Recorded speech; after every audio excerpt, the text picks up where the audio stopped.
I had so much hope for this team. This was the biggest downside of G1. They need to change up the way they approach the game. So at the weekend, we had the Fall Invitational, the third regional of RLCS in Europe, and it was a chance to see which teams would be making the major. And one of those teams that was in contention was G1 here. They needed to outperform all the other teams that were around the same level as them. Unfortunately for them, Team Liquid was one of those teams, and Team Liquid went on to win the whole thing, so they did not make it in that sense, but they did actually get to beat Team Liquid in the first round, lost to Vitality, and then went on to beat Monkeys and Solary. And then when we go down here, we look at the quarterfinal. They got a bit, what I could say is an upset win on Oxygen. Depends on how much you value that first tournament win from Oxygen. But G1 beat Oxygen here in the quarterfinals. And to me, this is the biggest upset outside of the Liquid Carmine Corp in the final in this playoffs, right? Carmine Corp Solary makes sense. Evil Geniuses William Resolve having a close game, but ultimately going in favor EG, I think is a fair result. Liquid beating Team Vitality, I would say that's a fair result based off of their history. You know, Team Liquid have gone to majors in the past. The results across the board, I would say, except for the final, were as expected. It was just this G1 Oxygen match here. So we will analyze that today. So we'll have a little look at the stats as we always do. And let's have a look at the first one here. So Atomic coming out on top with the biggest points per game. Dorito will tend to be on the lower end of the points per game just because he is a little bit more supplementary in his role. Lots of shots from Atomic. Lots of goals and assists as well. Marked by 8, getting a lot of assists, being that facilitator, going for probably high-speed, disruptive moves, which will then create goals. See the shots for both sides, pretty similar. But Atomic's going to be interesting to watch because that's a lot of shots per game, 4.5. Let's have a look at the boost here. So Oli, the one using a lot of boost here. This is pretty high in the grand scheme of things. This is like top 5 in Europe amounts of boost, I would say. So something to look at there and see how that's coming through. So it seems like Oxygen have a lack of boost control in their playstyle. Archie, very heavily big pad oriented. Oli, very heavily big pad oriented. Joria's not so big pad oriented, but this is where he sits off the ball with 100 boost a bit more. I'm looking to try and like take control of the ball. You see his high average boost. So he's just willing to sit off the ball as close to 100 as possible. Then when he comes in, use a load of boost, rotate out, get 100 again. Marked by 8, Dorito and Atomic all willing to go a little bit lower on the big pad count, which is interesting. And you can see Dorito here, very pad merchant-y. It's when that ratio of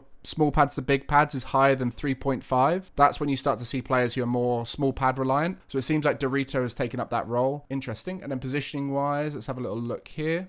Typical of what we're seeing right now, the most common trend in stats to show which team wins is percentage behind the ball tends to be higher across the board on the team that wins, which makes sense because if you're in control of the play, you're much more likely to be behind the ball because every time you win an interaction, the ball is going to go forward from you. And then if you lose that interaction, it's going to go past you. So you're going to spend more time in front of the ball. And we see here that that's the case. Atomic, Dorito, and Marked by 8, more time behind the ball. But yeah, this is quite a chasey game, it seems, based off of these proximity to ball stats. But yeah, kind of looks as expected in the stats there, so it'll be interesting to see how that looks. So I reckon we go game 2 here and see what happens in this 4-1.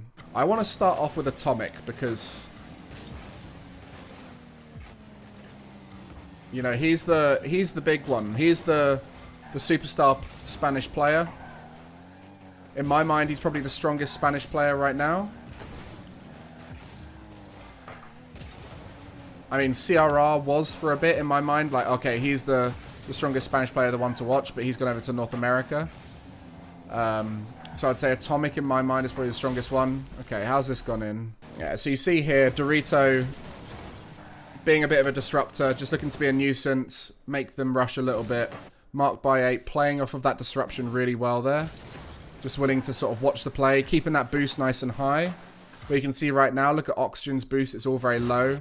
And that's all thanks to those boost stars from Dorito and... so Archie gets that boost there. But then where Archie's trying to be a little bit faster paced, you know, he's draining that boost down, and now they're quite low on boost. And I believe if we go back there, that boost was taken by Atomic. Okay, who took that boost? Oh, he took it here. Yeah, we saw that. I was remembering we saw Atomic taking that boost. So you see Atomic took that boost. Dorito took the far side boost. Well, Atomic was close to taking it there, but didn't take it. Turned back in.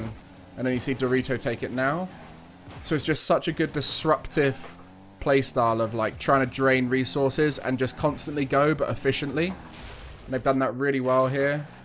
And then Mark by 8, just fake delay challenge, Dorito on the bump run. Really nice stuff. But yeah, like all of the G1 guys looking really clean with their movement, their speed, their aggression, decision making, right? And because of how much they're willing to turn in over and over again, they do frequently rotate out for a while. You know, like here, Mark is given the time to rotate out for a while, knowing that his teammates are keeping their boost nice and high.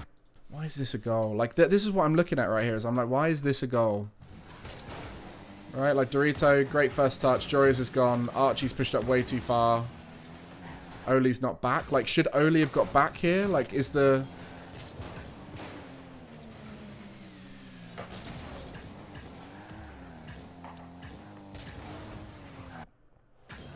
Yeah, it's just the rhythm here from Oxygen's just a little bit off, right? Like, this is a fine touch by Oli to beat them.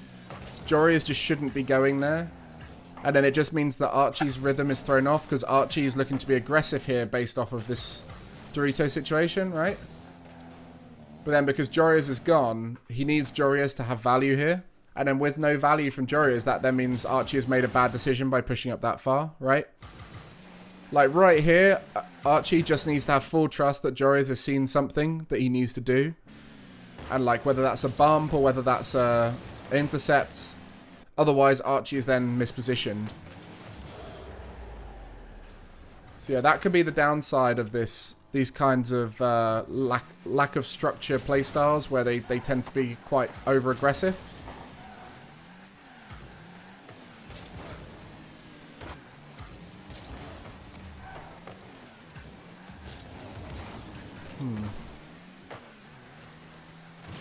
Yeah, this I see a lack of structure to Oxygen. Like, I don't know what's their goal, right? Like, what's their intention? Like, I know this game they lose it and like they start winning later on, but I'm trying to work out what they're trying to achieve with their playstyle. And like, fair play to G1, they're playing a really solid neutral game heavy playstyle. And like, it's working really well against what Oxygen are trying to do here. Nice shot there. That's good, just recognition of a mistake and good speed from Jorius. And that's what Jorius does well, right? He sits on the edge of the play with 100 boost, ready to come in and pounce and turn whatever that situation is into a goal. But you see, like, this is not a reliable way to create goals that Oxygen are doing right here. Like, Archie's air dribble out here, that's pretty good. Oli coming in with a good amount of boost, fair enough. Going up here, fair enough. Archie rotating out via the play, looking to get that block, fair enough. Quick recovery. So it's worked out on this occasion. Like, the aggression has worked out. Alright, thankfully Oli's touch followed through with the bump. But yeah, like, it is very aggressive, and like this is fine, it works, but I can see it not being a consistent way to score goals across a game. Like, in that situation, let's just go back and have a look at the boost amounts. Like, look at the boost amounts right now on G1, right? You guys see that? So you can see that G1 all have a good amount of boost in this situation. They're reasonably well structured, right? Like, we got Atomic coming into net here, Mark by 8 going up the backboard, and you got Dorito kind of coming back to support. So in theory, G1 should be able to defend this more times than they wouldn't, right? And the play and decision making from Oxygen, again, let's just watch the boost amounts, right? So you look up in the top corner, so top left corner. If we watch here, Archie right here drains that boost fully down. Boom, carries on through the play. Is now in the air, right? So he is in recovery. Oli, all in with his boost. Now in recovery, right? So you see how two players use all 100 boost to barely take any boost away from G1. They took a player out the game for a short period of time and then managed to get Mark by 8 out the game at the end there just thanks to that little bump. But like, if those things don't line up perfectly, then all it takes is one little intercept. And that's what we've seen Gen G do super well over in North America. Punish teams who play this aggressively because they're really good at reading the play, intercepting and punishing it. So what I'm trying to say is yes, it led to a goal, and yes, they executed really well, and yes, Joria's decision at the end there was the right decision, and you know, Oli's outplay worked out to be really good. But I just don't think this is a sustainable way to get ahead and stay ahead, right? This feels like a good way to play if you're behind by a few goals, which they are right now, and bring back the game. But like, you don't want to be doing that too often, and it feels like this is their standard tempo, right? Their standard tempo is play as if you're going to get a goal in the next few touches, and this is what I said last time when they won.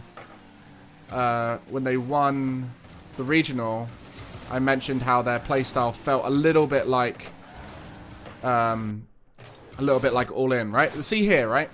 Exactly, same kind of thing here. Joria's really cool touch there, amazing. Dorito could have cleared that. Trusted Mark Bay in this situation. Oli misread the clear. Mark Bay gets the touch. Could have very easily been a goal there, right? But Mark Bay's patience and decision to clear it away, and like the fact there are two players who could have intercepted that at that point, they've almost got a free goal on the breakaway here. Now, a lot of you would look at that and go, yeah, but that's unlucky. You know, they could have scored there. But you don't want your goals, if they don't go in, to lead to potential goals in return, right? And right there, it was just an unfortunate situation that... Okay, so Dorito right now, low on boost. That's the reason why I didn't get that, which is probably down to his own misplaying, right? Like, why he's low on boost here is probably we could go back to a moment where he's just not been very boost efficient, right? So it's on Dorito that he's low on boost here. So this is what I'm trying to say, is that like they're so reliant in this situation here on their opponents not being able to read their outplays. The moment they come up against a team that is good at reading their outplays, they will get counterattacked on all the time. And like G1 are playing really solid right now, and like being quite hard to score on, and being disruptive and creating their goals. So you see there, really nice from Dorito, good patience from G1. You see like how they're not panicking too much in these situations. And this is it, right? They've now created the counter-attack. Dorito gets a 1v1 opportunity, which, let's be real, Dorito could have scored in this situation. Again, seems like Dorito mismanaged boost a little bit. Like, this is a really nice scenario. 2v1 with the ball in control, player in an awkward position in defense, right? So just looking purely at the game flow, the game structure, the way it's going, it's being put in favor of G1 a lot of the time here. And like the way that Oxygen are requiring to score is through overcommitment, whereas they need to work on ways that they can score without overcommitting, ways they can break teams down without overcommitting, which will come from good neutral game strategy, which I've spoken about on several videos before, about like when the game is equal, where both teams have good footing in the game, both teams the possession's going back and forth, you know. You want to do those things that will break teams down, right? And like you see here, this is neutral game right here, right? Joria's clears the ball away. Atomic gets control of it, puts it middle. And like, this is where, as a team, Oxygen are very quick to give away possession. But yeah, this final goal is a bit of a garbage time goal, so it's not that deep.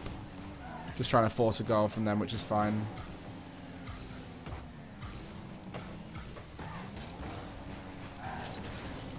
Yeah, that's fine. Okay, so let's go forward and then watch this 5-1, right?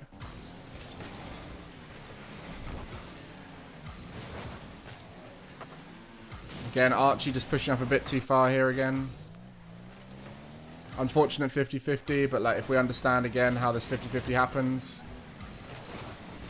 Right, Joria's on top of Oli. Again, it's like, I keep saying it's an unfortunate situation, right? Like these things are unfortunate, but you'll always notice in gameplay when teams have unfortunate situations happen a lot, then there's normally a root cause of it. And right here you can see that root cause is just two people going towards the ball here, right?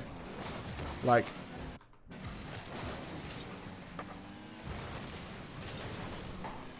it is a kickoff. Kickoffs are unfortunate, it happens.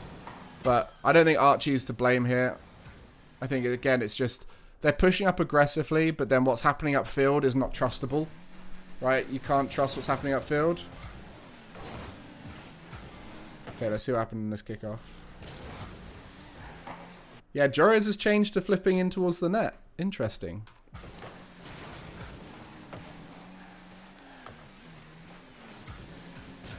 Nice. That's a really nice kickoff there. So we see Archie. Nice close cheat.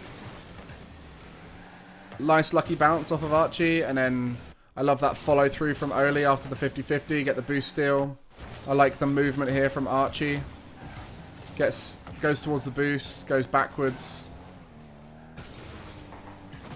And then Dorito misread that. Again, this is what we're talking about with Dorito, right? Like, Dorito makes too many critical mistakes. But anyway. Nice kickoff. Nice, I like that. Great touch from Oli. Again, though, like, you just see them. They're getting on top of each other. It feels... to me, what this feels like is, as a team, they have no particular roles, right? They don't know what their different roles are. Like, we've started to see the top teams have very distinct roles in their gameplay. And, like, when we look at G1, you can clearly see... I mean, obviously, in this game, they are getting broken down. And, like, they're conceding a lot. But there is a very clear... Dorito's the disruptory role. Mark by 8 is the sort of... the interceptor, right? Like, he's the one who's looking at the wider disruption. And then Atomic is the one they're trying to facilitate to be a little bit more saucy. Right? It's very subtle, but it just means in those situations where you're uncertain and there's two of you clashing in the area, you're able to sort of define those roles a little bit more. And Dorito's much more willing to stay on lower boost to turn in and disrupt. Atomic is much more likely to rotate out and stick on 100 boost. So it just means that you don't clash as much. You're going through different paths on the pitch. You're moving in different areas, that kind of thing.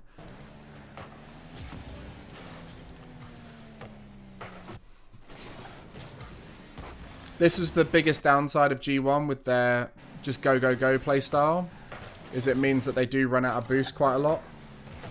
Like right here, you can see in the top right corner, look at the boost differences. Like right here, boost is pretty even.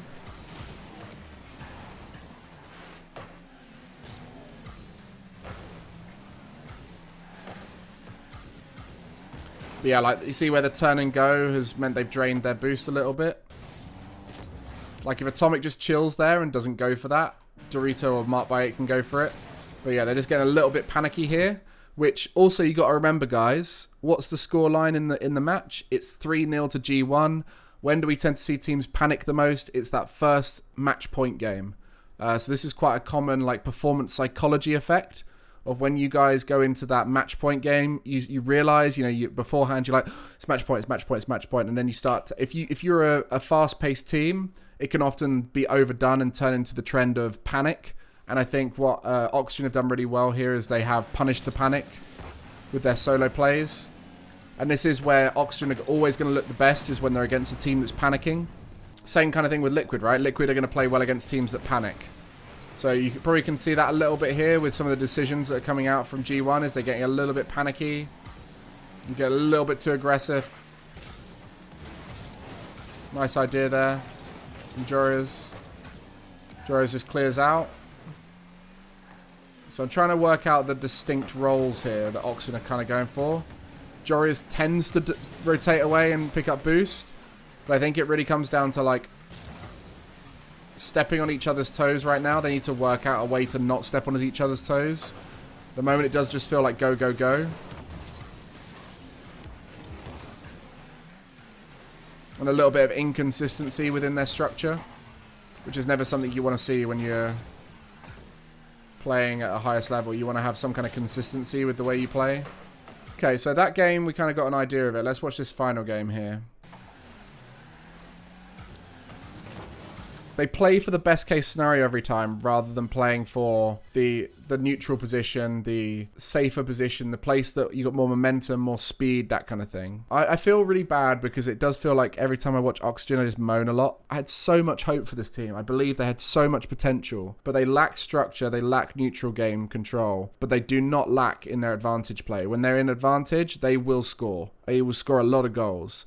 They just need to work out how to go from neutral play or disadvantage back to neutral up to advantage, right? They need to shift up the chain rather than relying on their opponents making mistakes that shift them up the chain. Because what will happen then, come across teams like G1 playing solid. Like G1 are playing solid here, right? We've watched them, and because of that, they are just punishing Oxygen over and over again by just challenging the ball well and hitting the ball hard. And it does feel like there is a lack of structure, game plan, and different roles in this Oxygen team, which how they do that, I don't know. Archie's got reasonable neutral game plan, but sometimes lacks a little bit. But yeah, Jorias and Oli are just playing way too fluffy. In fact, Archie as well is playing too fluffy still, where they're just doing these like super slow, highly mechanical, all 100 boost plays, and all it takes is a 50-50 and boom, they're counterattacked. Or it takes someone just coming in, reading it and clearing it long, boom, counterattack. They need to change up the way they approach the game completely if they want to have any chance at the major.